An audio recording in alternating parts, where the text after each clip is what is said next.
Current and former foster children can worry less when paying their tuition at Western University. The London, Ontario school is one of 4 in the province committing to an initiative by the Child Welfare Political Action Committee, making sure money is not a reason students leaving foster care give up on their education.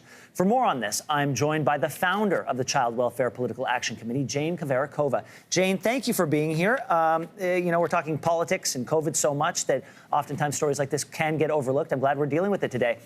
The Child Welfare Political Action Committee has said applications for the initiative will not have an age restriction. Why was that important?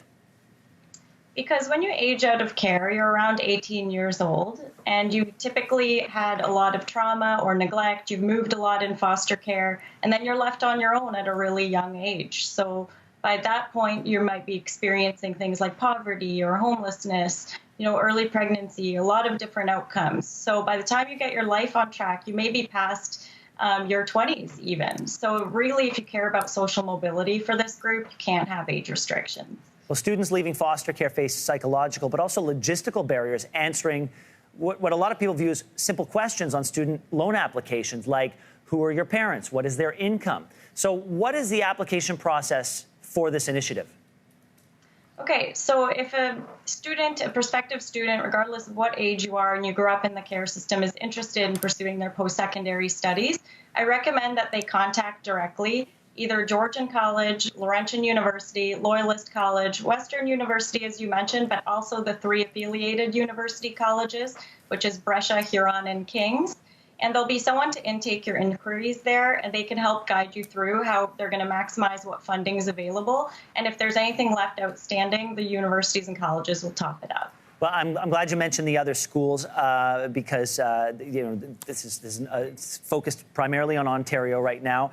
Are there plans to expand the program nationwide? Have you heard from schools beyond the borders of Ontario? Are they paying attention to how successful this program is? Yes, actually. So we were inspired by an initiative that was started with Vancouver Island University out in BC, and something like 11 or 12 schools there are now implementing the same thing. And that's why our work started here in Ontario, because we wanted to make sure that students who wanted the opportunity to level up had the same opportunities as if they were in care in the BC system. That said, our organization's starting to work in Nova Scotia as well, and we're looking for some announcements out there. The ultimate goal is having this opportunity across country. The ultimate goal. And do you have any sense of how many people would buy into this program if it's successful? Well, that's tough to know for sure, right? We know that in the general population, the post-secondary uptake is about 60%, and 30% of those will finish. So I'm not really sure. The population of Crown wards in Ontario alone is about 100,000 former Crown wards. That doesn't include other types of foster children. So, yeah, I guess we'll see. Well, it's a laudable and noble goal, Jane. We thank you for sharing it with us, and we wish you the very best. Thank you so much for giving attention to this important issue.